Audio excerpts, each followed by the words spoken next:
savez déjà que le nom de cet endroit s'appelle Tri-Tri, va?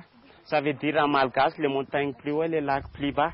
Parce que Tri-Tri, ça veut dire haut et Iva, ça veut dire bas.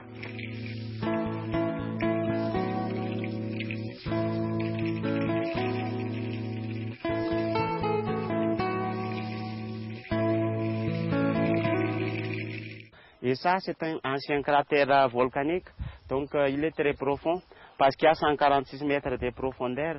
Et ces profondeurs-là, c'est mesuré par passage de Commandant Cousteau, parce qu'il a déjà été ici à l'année 1993. Et il a descendu aux 146 mètres, après il remonte.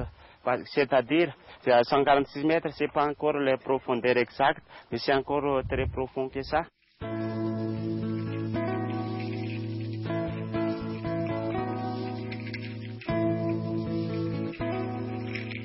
Et au-dedans, il n'y a pas des animaux aquatiques, par exemple les poissons, parce que l'eau est sulfureuse, c'est-à-dire il manque d'oxygène pour les poissons.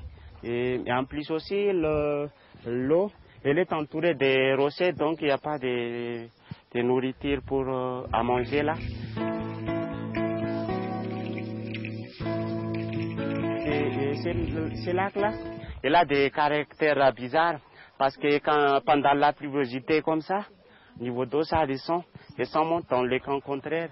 Parce que quelqu'un disait qu'il y a des liaisons souterraines entre ces lacs-là et les premiers lacs que vous avez passés là. Et ça fait des systèmes de vases communicants là. Et je ne sais pas si vous avez déjà lu aussi l'histoire de Roméo, d'un couple ici. Parce qu'il y avait un couple comme Roméo et Juliette. Et il y a la fille, elle remplace le nom de Juliette et le garçon, il remplace le nom de Roméo. Parce que dans cette époque-là, il y a un peu de problèmes raciaux ici à Madagascar entre les nobles et les esclaves. Parce que la fille, elle était riche et le garçon, il était pauvre. Et il y a des refus entre ses parents qu'ils ne peuvent pas se marier. Et après, les deux sont suicidés dans ces lacs. Et ils sont jetés de là. Et après, il y a un arbre qui pousse pour symboliser. Par l'histoire de cet arbre-là, quand on a coupé, ça saigne, c'est-à-dire il y a des sons qui coulent. Et à l'année 1943, il y avait un Chinois qui a voulu pour vérifier ça saigne ou pas. Et en son retour, il est fatigué et s'est noyé dans ces lacs. Et jusqu'à ce moment, il n'y a personne qui a vu son corps. Après cette visite, on redescend pour nous rendre au lac Anjakib. Quelques généreux membres du club, qui malheureusement n'a pas pu venir avec nous, ont offert aux voyageurs des cartons de friandises et de biscuits. Appréciez la joie avec laquelle chacun reçoit sa part. Avec le club Évasion, toujours un moyen de s'amuser. Et après quelques kilomètres, on bifurque à gauche et bienvenue au lac Anjakib. Le lac Anjakib se trouve à 7 km de la ville. D'une circonférence de près de 5 km, on peut facilement parcourir son tour en empruntant une ruelle assez dégagée. Autrefois, ce lac a été un centre important pour le sport nautique. Il constituait le lieu de rendez-vous de beaucoup de pratiquants de la voile. La trace, comme les structures de ce temps de faste, y est encore visible. Entre la visite des stands d'artisanat et la pause boisson, certains ont fait une petite balade en vedette pour explorer ce fameux lac d'Anjakib.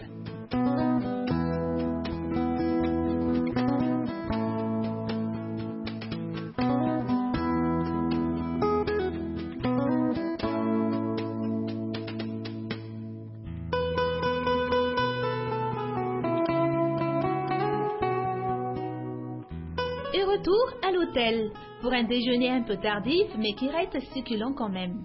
Quartier libre l'après-midi et rendez-vous le soir pour une petite virée en karaoké club. L'endroit est très charmant, un décor feutré qui invite à une bonne ambiance tout en étant festive. Tout le monde s'amusait, tour à tour au micro pour chanter une chanson bien connue.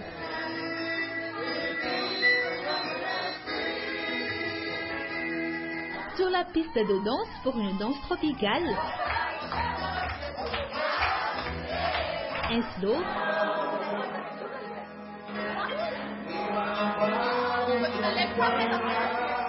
Et il y en a même qui ont préféré un rock endiablé.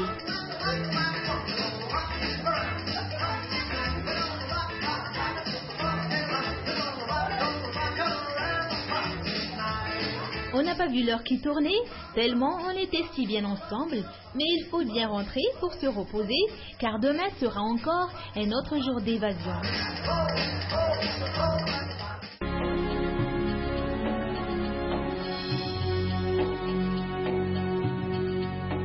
Ces 2 premières journées ont été riches en découvertes et en émotions. Rendez-vous tout à l'heure pour la suite.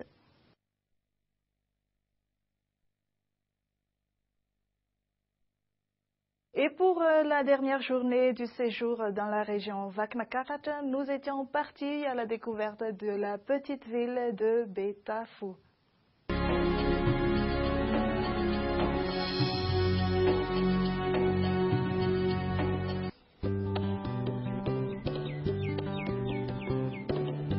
Betaf est une petite ville qui se trouve dans la région de Vaknakkarat, à 22 km d'Antsirabe. Elle est érigée dans une région montagneuse et volcanique, d'où l'existence de quelques lacs, dont le plus connu est le lac Tatamarn.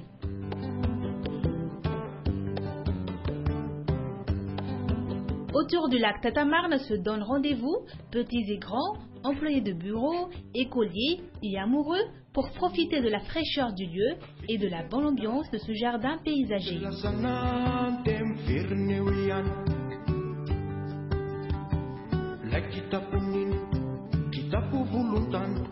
Les bâtiments administratifs et églises offrent à Betaf un air grandiose et accentuent le charme particulier de cette ville.